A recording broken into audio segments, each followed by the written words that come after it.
Ovo je Kafe Politika podcast, gde razgovaramo o politici u Srbiji, odnosima u regionu Zapadnog Balkana i savremenim međunarodnim problemima. Dobrodošli u Kafe Politika na šolju Amerikana, deo podcasta u kojem naši gosti govore o izborima u Sjedinjenim Američkim Državama i američkoj spoljnoj i bezbednostnoj politici. Ako želite da saznate ko će pobediti na najbitnijim izborima u svetu i kakva će biti budućnost američke politike na Balkanu, ovde se možete upoznati sa najnovijim trendovima.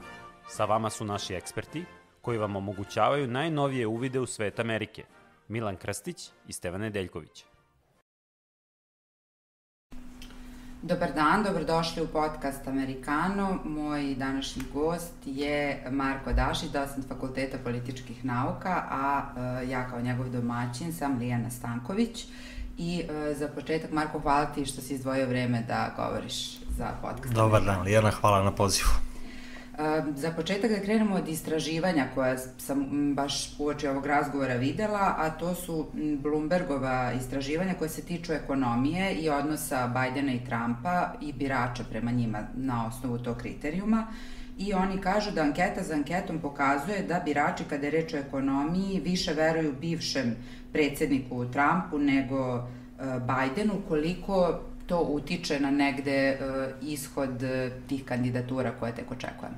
Pa mislim da je jedan od aksioma izborne godine u Americi taj da se birači opredeljuju pre svega zahvaljujući svom poimanju ekonomskih parametara. Dovoljan indikator da taj aksiom i potvrdimo jeste, na primjer, činjenica da je u januaru 2020. godine Donald Trump bio viđen za svoj reizbor. A šta se onda desilo? Pandemija koronavirusa. I koja je srozala ekonomiju, poništila njegove ekonomske rezultate i dovelo do toga da birači ipak iskažu svoju volju za promenom te 2020. godine. Danas je situacija nešto drugačija.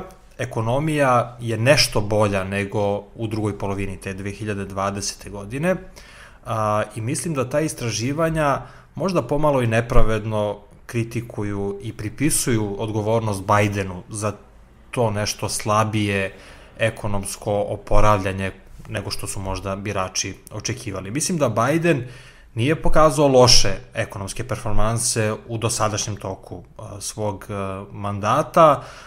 Mislim da mu je Kongres u mnogome tu pomogao, s obzirom da su zajednički usvojili nekolicinu zakonskih rešenja u borbi sa inflacijom, nekoliko infrastrukturnih zakonskih rešenja, sada već čuveni Chip and Science Act. Mislim da je to sve zasluga ove Bajdenove administracije koja se ne vidi u ovim istraživanjima. Ali takođe je bilo i, da kažemo, kritika unutar demokrata da je on vodio nešto progresivniju politiku i da je negde skrenuo malo i ulevo.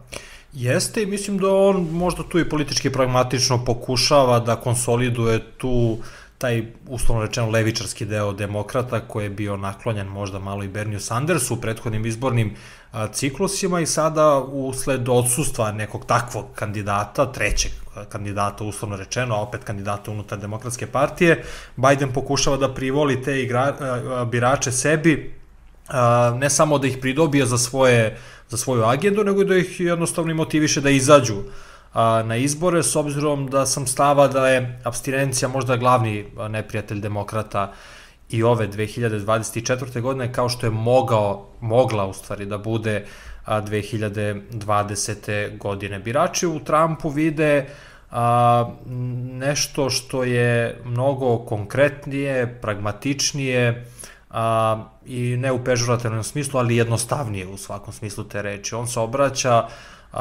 svi svojim i ostalim biračima u Americi jednim vokabularom koji ne broji više od 300-400 reči, koristi velike reči, zna da naglasi neke svoje dobre rezultate, zna oštro da kritikuje neke Bajdenove nedostatke koji su uglavnom lični u ovoj predizbornoj kampanji, što malo onako ruši neku idealnu sliku o tom političkom procesu u Sjedinjenim Američkim Državama i nekad ga svrstava u domen trivije, sve češće po nekom mom slobodnom utisku, tako da mislim da onako zaokružimo sad priču oko ovog pitanja, da ekonomski parametri i anticipacija birača, odnosno njihovo opažanje i percepcija tih ekonomskih parametara jesu u blagoj koliziji. Mislim da Biden ne bi trebalo da bude kažnjen zbog ekonomskih parametara, čak šta više možda bi mogao da bude i nagrađen, zato što i on funkcioniše u nekim okolnostima koji uopšte nisu prijateljski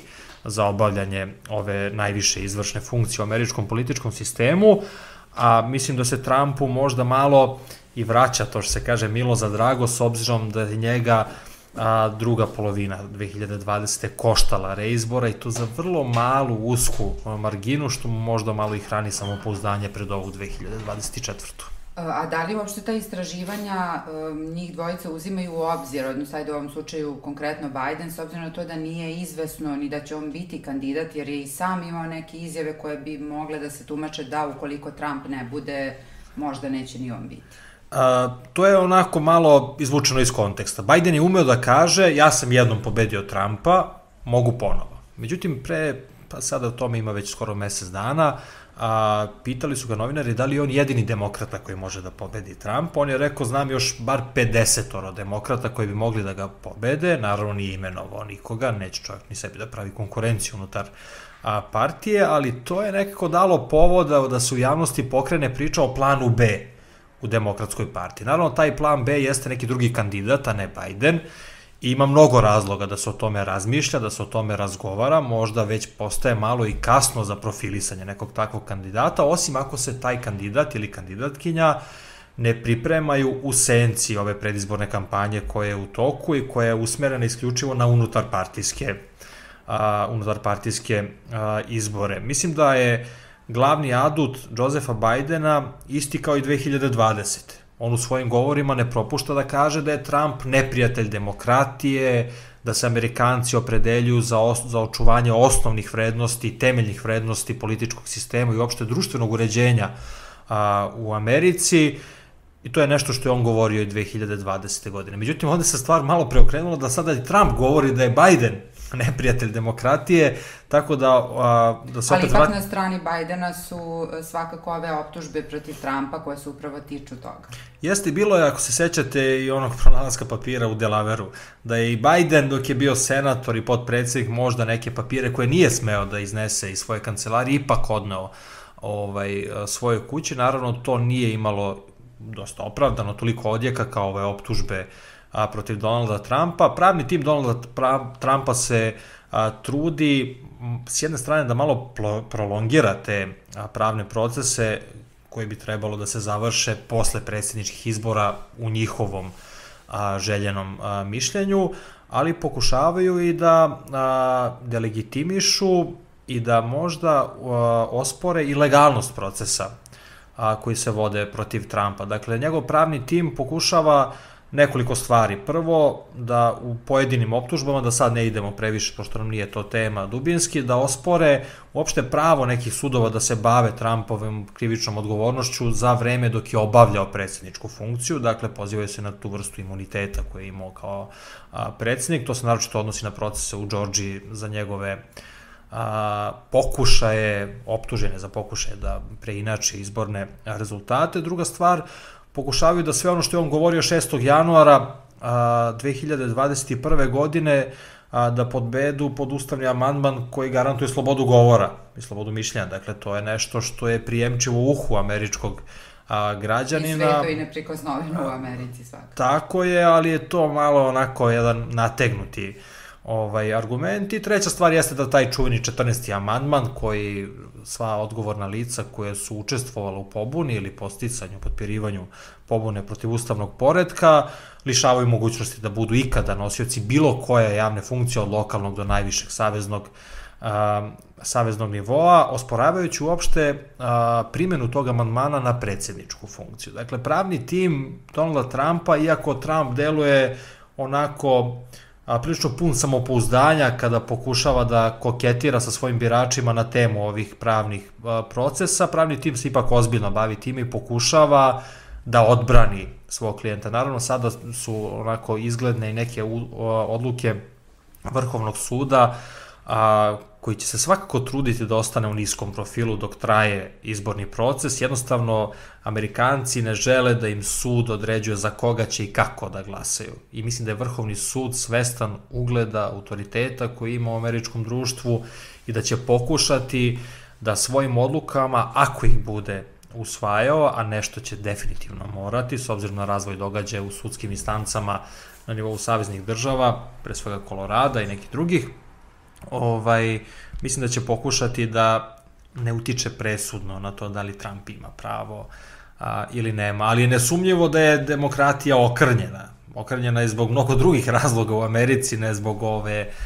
ovih dešavanja na samoj glavi izvršne vlasti, ali to je svakako tema koja će ostajati i pred narednim generacijama u Americi, ne samo pred narednim mandatarom, odnosno narednim predsjednikom. Jer čini se da nekako i ovi sudski procesi idu Trumpu u korist, ali da se mi vratimo na Bajdena i da vidimo šta je to što je na njegovoj strani. Svakako to nisu godine i kampanja koja bi bila vrlo naporna i zahtevna s obzirom na njegovo zdravstveno stanje i te godine, ali ono što znamo o njemu jeste da je on neko koji je empatičan, ko bar pokazuje da razume nekako patnje naroda, pa da li je to možda njegova glavna prednost? On je empatičan, on voli da govori dosta. Svedoci koji su sarađivali s njim ili uspevali da zakažu intervju 1-1, govore da on u stanju 90% vremena da razgovara i da ume da prilagodi priču svom slušaocu, što je možda, što u stvari nije iznenađujuće s obzirom na dugu političku karijeru koju Joseph Biden ima. Kad kažem dugu, možda i predugu političku karijeru, to je nešto što mu se spočitava. Dakle, on bi u trenutku inauguracije 81 godinu, on već jeste najstariji izabrani predsjednik, ovde bi pomerio još za 4 godine tu granicu, ukoliko bi naravno bio ponovo izabran, ali ono što sekira američke birače, čak i neke možda pripadnike Demokratske partije, jeste njegovo opšte zdravstveno stanje. I to je nešto o čemu se govori dosta u javnosti. Da li bi on, ne trenutno stanje, dakle trenutno je neupitno da li on može ili ne može da bude kandidat, ali da li će biti u stanju da čitav mandat od 4 godine ponovo iznese. Jer i kada je bio izabran 2020. imali smo prilike da to često čujemo da je on tranzicioni predsjednik. Da bi on trebalo sad da skloni Trumpa, da vrati demokratiju SAD na pravi kolosek i da pripremi teret za novo lice demokrata, da 2024. godine ponovo odnese pobedu te stranke. Naravno, u tom trenutku je delovalo, izvesno će to biti Kamala Harris, ona je zbog svog vrlo, vrlo skromnog učinka kao potpredsjednice potpuno nevidljiva i u ovoj kampanji i u istraživanjima javnog mnjenja. Ja opet naglašavam da ekonomski učinci dosadašnji svakako Bidenove administracije uopšte nisu loši. I to kvantitativnim pokazateljima može vrlo lako da se i dokaže. Naravno, bilo je nekoliko nespretnih, uglavnom spoljno-političkih poteza, poput onog povlačenja iz Afganistana, dosta neuspešne spoljno-političke inicijative po Bliskom istoku i Indo-Pacifiku, iako je to bila prva turneja, da tako kažem, spoljno-politička Josepha Bidena, vrlo su skromni bili ti učinci koji su bili vezani za Kvad ili za odnos sa Saudijskom Arabijom. Možda plodove te neuspešne politike živimo i danas zbog rata na Bliskom istoku i opasnosti za prelivanje, iako Blinken pokušava kao deo te administracije da to predupredi i da spreči, ali opšti stavovi američkih građana o Bidenovim performansama su skromni. On ima najniži approval rating, dakle odobrenje za do sada obavljeni posao iz perspektive američkih građana je vrlo nisko, ispod 40% je već duži vremenski period, čak i niže u odnosu na ono što smo merili kod Donalda Trumpa 2019. i 2020. godine, tako da je Biden postavio taj neslavni rekord, da je možda ima najniži approval rating, svakako u top 3 najnižih u čitavoj istoriji Sjedinjenih Američkih Država.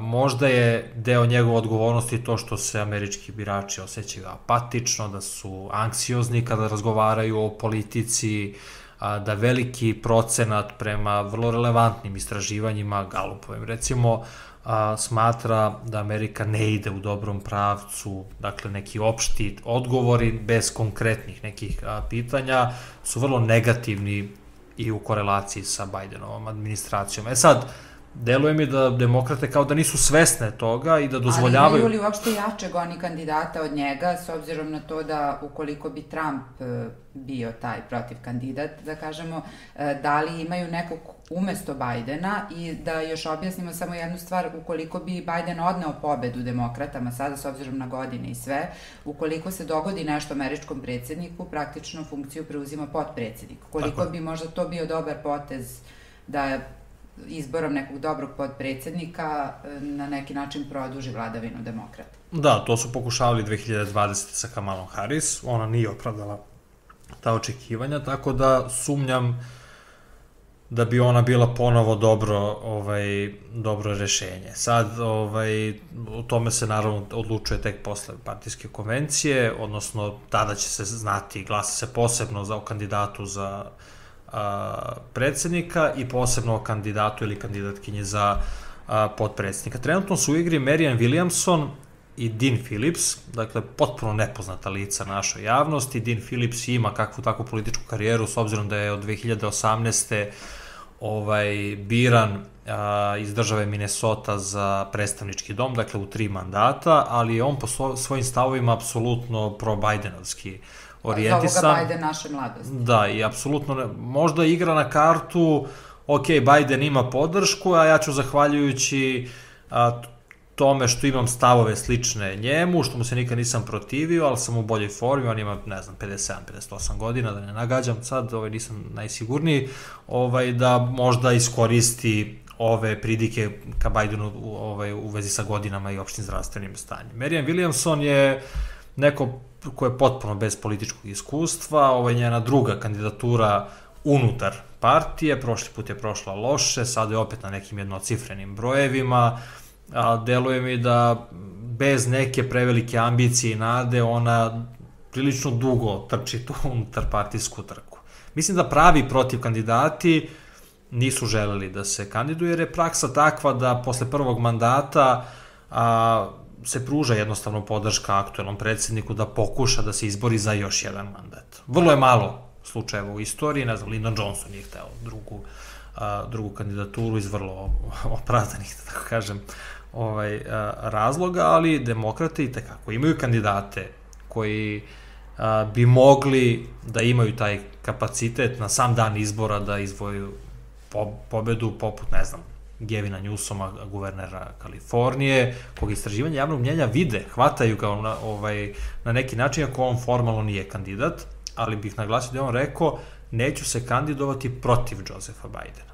Onog trenutka kad bi, ja mislim da je on prvi u redu koji bi se kandidovao, tu je svakako Pete Buttigieg, on je rukovodio ministarstvom transporta, odnosno saobraćaja u ovoj administraciji, što znači da sada ima neko političko iskustvo, za razliku od 2020. kada je takođe pokušavao da se izbori za nominaciju unutar demokratske partije. Naravno, tu su ona stara lica, ne znam, Amy Klobuchar ili naravno Beto O'Rourke više nije, jer je izgubio i u svojoj matičnoj državi na ovim srednjoročnim izborima pre 2 godine, ali svakako da ima tu kandidata. Partije u Americi su vrlo heterogena sredina i da verujem da tu onog trenutka kada bi Biden ostavio prazan prostor, ja tu vidim više od 10 kandidata koji bi se borili za tu nominaciju. To u ovom trenutku izgleda kao potpuno nerealan scenario, ali ja sve ove razgovore sa tobom i tvojim kolegama uglavnom završavam tako što kažem da se nadam da 5. novembra 2024. godine na izbornim listićima nećemo gledati ni Trumpa ni Bidena. To ćemo još da vidimo, da, ali za početak da vidimo za primarise koji su zakazani kada su pitanje demokrate u New Hampshireu, a Biden je predlagao Južnu Karolinu i zbog toga je odlučio da ne bude uopšte na listiću. Da, to je vrlo jedan zanimljiv indikator koliko je Biden suštinski pomalo i nesiguran. Dakle, on je 2020. godine na prva 3 glasanja, dakle, Iowa, New Hampshire i Nevada gubio, dakle nije bio među prvim kandidatima na unutarstranačkim izborima Demokratske partije, onda ga Južna Karolina i afroamerički uopšte glasači su ga oživeli i isturili u prvi plan i onda je on na super utorku pokupio dovoljan broj glasova i već je bilo viđeno da će on biti kandidat. On je sad pokušao da malo preokrene tu predizbornu dinamiku i da stavi Južnu Karolinu na prvo mesto. Naravno, on je to sugerisao Demokratskom nacionalnom komitetu, koji je tu odluku usvojio, međutim, New Hampshire ima pravo na osnovu svog unutrašnjeg zakonodavstva da ostane prva država u kojoj će se odvijati unutarstranački izbori i New Hampshire je to, što se kaže, izgurao do kraja, mislim da je 23. januara, to zakazano formalno, bez Bajdena na listiću. Naravno, tu uvek postoji mogućnost da glasači dopišu Bajdenovo ime i da on, iako nije želeo da se kandiduje i da učestvuje možda na relijima tamo, uopšte da se boriju na taj kampanjski način, možda bude pobednik, nevoljni pobednik tih prvih izbora u New Hampshireu, dok s druge strane ovo njegovo, kako bih rekao, odbijanje da se nađe na izbornom listiću može da bude kažnjeno i 5. novembra 2024. godine, s obzirom da je New Hampshire država gde demokrate, kada pobeđuju vrlo uskoj margini sa nekoliko desetina hiljada glasova više, pa možda Biden, ako bude kandidat, bude i kažnjen zbog, možda neko to anticipira kao nepoštovanje njihove izborne volje, što ne želi da se pojavi, uprkos tome što nije uspeo ovim proceduralnim radnjama da izgura Južnu Karolinu kao prvu državu. Tako da će biti zanimljivo kako će to da krene, mada kada je neko incumbent, odnosno kada nastupa sa pozicije već vršioca te funkcije i kandiduje se ponovo, njemu je teren dosta čist do novembra, odnosno do avgusta ili partijske konvencije. Tako da mislim da kratkoročno neće biti kažnjen zbog ovog svog poteza, jer strah od Trumpa i Trumpista, koji je prisutan kod demokrata, se možda, ne znam, meri jedino istorijski strahom od komunizma. I da prebacimo sad loptu na naš teren, ko bi nama više odgovarao? To je večito pitanje, Biden ili Trump? Pa, mislim, od kad pratim ovako izbliza i vrlo skrupulozno američke predsjedničke izbore, a to ima već više od 10 godina, uvek smo imali pomalo neopravdano i strahove i nadanja. Mislim da se politika Sjedinjenih Američkih Država prema Srbiji prvo svodi na jednu opštu politiku koju oni imaju prema regionu. Čak ne možda ni regionu Zapadnog Balkana, nego regionu Evrope kao celine. Ali svakako, s obzirom na neka goruća pitanja, oni to pomno prate i uvek imenuju neko lice koje je specijalizovano za naš region. Ako pratimo kontinuitet američke spoljne politike, vidjet ćemo da se njihova politika prema nama bukvalno ni za nijansu nije menjala, ali se menjao pristup. Dakle, ono što je nama odgovaralo u Trumpovoj administraciji jeste pristup koji je on negovao imenovanjem specijalnog izaslanika Bele kuće, recimo Grenella, pomeranjem tog težišta sa State Departmenta, koji mi anticipiramo kao neprijateljski nastrojenim prema nama, isturanje ekonomskih tema u prvi plan i to, ali kada sve to onako sad izvrtimo, tu argumentaciju, dođemo do krajnjih ciljeva američke administracije prema našem regionu koji su identični. Tako da ja verujem da i posle 2024. da tu teško da će biti promena. Može da se desi promena dinamike, može da se desi redosled koraka da bude drugačiji, moguće da se otvore neke nove perspektive, uglavnom ekonomskog, kulturno-sportskog i drugog sektorskog karaktera, ali politički i bezbednosno, mislim da su interesi Sjedinjenih Američkih Država i njihovi spoljno-politički ciljevi prema našem regionu identični, nevezano za to da li u Beloj kući sedi republikanac ili demokrata. I naravno Kosovo i Metohija kao glavna tema koja interesuje domaću javnost, a takođe se američkim izborima bave i domaći analitičari u poslednje vreme sve češće. I ono što kažu jeste da ceo svet zavisi od unutrašnje politike Amerike, odnosno da su ovo najvažniji izbori na svetu koji će se dogoditi. Da li si ti tog mišljenja i zbog čega? Jesam, ali samo istraživački. Dakle, meni je to jedan kompleksan proces koji kao politikolog sa velikim ushićenjem pratim i trudim se da to radim vrednosno potpuno neutralno. Kad kažem vrednosno neutralno, nemam navijačko opredeljenje, nego posmatram sve uključene aktere, njihove stavove, ocene, ishode, pogrešne procene i tako dalje, ali mi se čini da to jeste globalni događaj, prvenstveno zbog toga što ceo svet prati te izbore. To je naročito postalo popularno i među nekim slojevima koji nisu usko stručno specijalizovani za tu temu izborom Donalda Trumpa. A sad ta direktna veza između nekih kopernikanskih obrta u američkoj spoljnoj politici i imenovanja predsjednika u Beloj kući mi je potpuno neverovatno. Pazite, čak je i Trump činio neke poteze koji su bili diskontinuitet u odnosu na prethodne administracije, ali ne sasvim. To kad Trump izađe iz Pariskog klimatskog sporazuma nije ništa drugo nego ono što je radio George Bush mlađi sa Kyoto protokolom.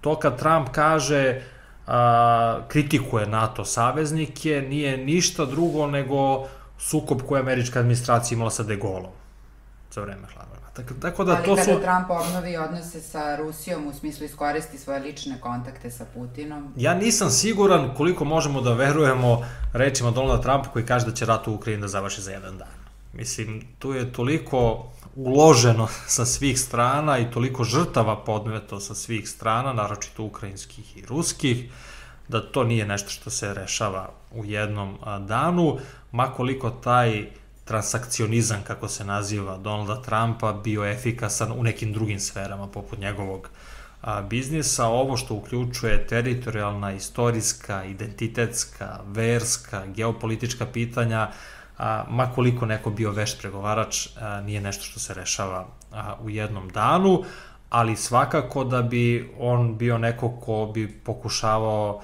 da uspostavi kanal komunikacije sa Putinom, kao što je to radio recimo na marginama samita G20 2017. Godine u Hamburgu, ili kao što je pokušavao sa Kim Jong-unom da se dogovori. Tako da je on taj čovek koji dosta diplomatiju vidi kao diplomatiju ličnosti, diplomatiju predsjednika, malo sluša te jutarnje briefinge koje mu stižu iz obaveštene zajednice i State Departmenta, i u tom smislu, ali opet govorimo o promeni stila, o promeni pristupa, o promeni dinamike, a ciljevi će vrlo verovatno ostati isti.